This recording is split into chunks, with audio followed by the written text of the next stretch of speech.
Today is the International Language Day. When I got to know today is the International Language Day, I thought like why shouldn't I speak my own language apart from speaking English and Lithuanian. Like sometimes I try to speak a little bit. I'm not very well in that language. Let's start the Urdu language because Urdu is the national language of my own country from Pakistan. Actually we speak a lot of languages, but today I will try Urdu. और आज काफ़ी ठंड है।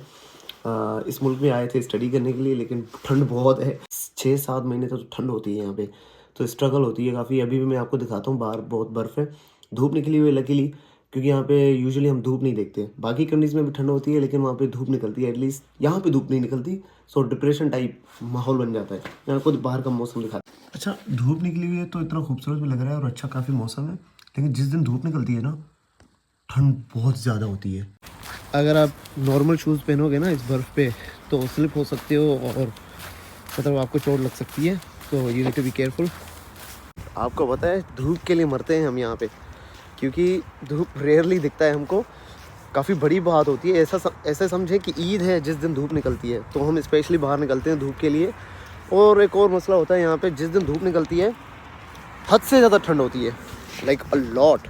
वैसे दिखता खूबसूरत है, वैसे बर्फ़ और धूप होना काफ़ी खूबसूरत दिखता है, पिक्चर्स ले सकते हैं, लेकिन मोस्टली धूप होती नहीं है, तो डार्कनेस होती है और बर्फ़बारी होती है और ठंड बहुत होती है, तो बंदे ना लोग बाहर नहीं जा सकते। और वैसे देखिए अंधेरा होने वाला है दोबारा से, धूप चली गई। ऐसे ही होता है, डार्कनेस होती है और इस मुल्क में अंधेरा इतना जल्दी हो जाता है कि जैसे 3-4 बजे ऐसा समझो, मतलब दिन भी जल्दी ख़त्म हो जाता है। तो सर्दियों में ना यू फील डाउन।